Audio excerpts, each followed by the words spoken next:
आज कमी क्या है हमारे अंदर? हमें दुनिया पर बहुत भरोसा है। आज सबसे बड़ी कमी, हम माँ बाप पे भरोसा कर लेंगे, हम अंकल आंटी पर भरोसा कर लेंगे, हम उन फेसबुक इंस्टाग्राम के फ्रेंड जो दिन रात सर खाए रहते हैं उन पे भरोसा कर लेंगे।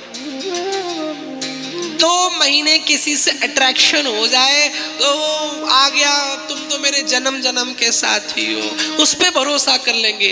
पर जिसने ये सुंदर काया दी, जिसने ये सुंदर जीवन दिया, हमें उस पे भरोसा नहीं है। नवरात्रि आएगी, माँ मुरादे पूरी कर दे, हलवा तब पूरी हलवा बांटूंगी। जब तक मुरादे पूरी नहीं होगी हलवा पूरी नहीं बटेगी। माँ मुरादे पूरी कर दे, देन हलवा पूरी बांटूंगी। कैसा ट्रस्ट है गोविंद पर, जिसके साथ जन्म जन्म का साथ है, जो तुम्हारा वास्तविक साथी है। ये दुनिया जहां पर तुम्हारा साथ छोड़ देगी वहां पर हाथ पकड़ेगा कन्हैया। जहां पर सारे पीछे हट जाएंगे वहां पर आएगा भगवान। उस भगवान पर भरोसा नहीं और दुनिया पर भरोसा करते हैं। आज हमारे सबसे ज्यादा अनहैप्पी होने का सबसे बड़ा रीजन यही है कि मुझे गोविंद पर, मुझे भगवान के नाम पर भरोसा नहीं। अरे करो ना एक बार भरोसा गजेंद्र की तरह। दिल भर सूड़ बची थी उस हाथी की, और एक बार सबको निगलेक्ट करके, सबको छोड़ करके कहा, कन्हैया नारायण गोविंद हरि मैं आपकी शरण में हूं, मेरी रक्षा करो। भगवान तुरंत वहीं पर प्रकट हो गए और रक्षा करी। प्रहलाद ने खंबे से प्रकट कर लिया, ध्रुव ने 5 वर्ष की अवस्था में प्रकट कर लिया। एक बार भगवान को, आज पूजा पाठ तो हम बहुत करते हैं, पर क्या कभी भगवान को ये अधिकार आपने दिया कि भगवान मैं तुम्हारी हूं, तुमको जैसे चलाना हो चलाओ, ये पूर्ण अधिकार मैं तुम्हें देती हूं क्योंकि तुम पर मुझे पूर्ण भरोसा है। कभी अधिकार दिया गोविंद को? खाली वो चीनी मिश्री और चंदन और धूपबत्ती और इलायची लौंग यही चढ़ाते रह गए जीवन में। कभी अपने आप को लेकर के जाओ मंदिर में, चढ़ा दो, प्रभु जहां ले चलोगे वहीं मैं चलूंगा, जहां नाथ रख लोगे वहीं मैं रहूं। न कोई शिकायत, न कोई अर्जी, कोई शिकायत नहीं, कोई सिफारिश नहीं। भक्ति न तो सुख चाहती है न तो दुख चाहती है। एक्चुअल में भक्ति एक्सेप्ट करना जानती है, उसे सुख दुख से मतलब नहीं है, जो भगवान दे दे उसे एक्सेप्ट करना जानती है। जिस भक्त के अंदर ये क्वालिटी है कि ठाकुर जी सुख भी तुम्हारा दुख भी तुम्हारा, सुख हम लेंगे तो दुख कौन लेगा, भगवान जल्दी उसके पास आते हैं। पर ये चीज कहाँ हमारे अंदर है? इसका तात्पर्य अभी हमारी भक्ति पूर्ण नहीं है। कह दिया करो गोविंद से, मेरी हैसियत से ज्यादा मेरी थाली में परोसा है, तू लाख मुश्किल भी दे दे मेरे मालिक, मुझे तुझ पर पूरा भरोसा है, पूरा भरोसा है।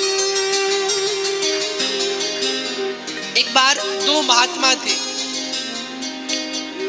तो दोनों तपस्या करने बैठे। एक इमली के पेड़ के नीचे बैठा और एक खजूर के पेड़ के नीचे बैठा। तो नारद जी जा रहे थे उसी गली से, तो नारद जी को रोका, कहा नारद जी आप भगवान के बहुत क्लोज हैं, बहुत करीब रहते हैं, क्या आप बता सकते हैं भगवान कब मिलेंगे? तो नारद जी ने कहा मैं पूछ करके आऊंगा तब बताऊंगा। कहा ठीक है। अब नारद जी गए भगवान विष्णु के पास, कहा प्रभु 2 भगत आपकी तपस्या कर रहे हैं, एक वो इमली के पेड़ के नीचे वाला, एक वो खजूर के पेड़ के नीचे वाला, आप दोनों को कब मिलोगे? भगवान ने कहा जाओ कह दो जाकर, जो खजूर के पेड़ के नीचे है, जितने खजूर के पत्ते हैं उतने कल्पों के बाद में उसे मिलूंगा। एक कल्प ब्रह्मा जी का एक दिन होता है, 1000 बार जब सतयुग त्रेता द्वापर कलयुग जाते हैं तो एक कल्प आता है। और जो इमली के पत्ते पेड़ के नीचे बैठा है उसको भी जितने इमली के पेड़ के पत्ते हैं उतने कल्पों के बाद मिलूंगा। अब नारद जी आए, नारद जी से सबसे पहले वो मिला खजूर के पेड़ के नीचे वाला। बाबा जी प्रणाम। हाँ, पता लगाया क्या भगवान कब मिलेंगे? कहा भगवान ने कहा है कि जितने इस खजूर के पत्ते उतने कल्पों के बाद में मिलूंगा। अब लोटा उसने वही फेंका, बेकार जाए भजन, इतने दिन बाद मिलेंगे, कौन करे तपस्या। और लोटा नारद जी के पास फेंका और नारद जी डर गए बेचारे, कहीं लोटा मार ना दे। आगे बढ़े तो इमली वाले से थोड़ा दूर, कि उसने तो पैरों की तरफ मुंह पे मारा, इसकी तो इमली के पत्ते तो बहुत ज्यादा होते, ये तो मुंह पे ना मार दे। तो इमली के पेड़ के नीचे जो बैठा था, कहा आपने पता किया भगवान कब मिलेंगे? बोले हाँ। बोले कब? कहा जितने इमली के पत्ते हैं इतने कल्पों के बाद। वो भक्त खुशी के मारे झूमने लगा।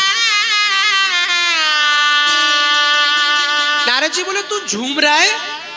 उसने कहा बिल्कुल, अभी तक निश्चित नहीं था भगवान कब मिलेंगे, अब कम से कम निश्चित तो हो गया कि इतने कल्पों के बाद गोविंद मिलेगा, कन्हैया मिलेगा, निश्चित तो हो गया। और जैसे निश्चिंतता आई उसके मन में, भगवान प्रकट हो गए। नारद जी ने कहा प्रभु आपने तो मुझे झूठा सिद्ध कर दिया, आप कह रहे थे कि इतने जन्म बाद आओगे, आप तो तुरंत आ गए। भगवान ने कहा जिसके जीवन में मेरे प्रति भरोसा होता है उसके लिए मैं विलंब नहीं करता हूं, तत्क्षण उसके जीवन में प्रकट हो जाता हूं, खड़ा हो जाता हूं। माय डियर आजमगढ़ के वासियों, दुनिया पे भरोसा करना या ना करना, एक बार कन्हैया पे भरोसा करके देखना, एक बार भगवान पर भरोसा करके देखना। ये दुनिया भले तुम्हारे काम ना आए, ये दुनिया भले तुम्हारा साथ ना दे, पर ऐसा कभी हो नहीं सकता कि मेरा गोविंद तुम्हारा साथ ना दे, कन्हैया तुम्हारा हाथ ना पकड़े। भागवत भरोसा सिखाती,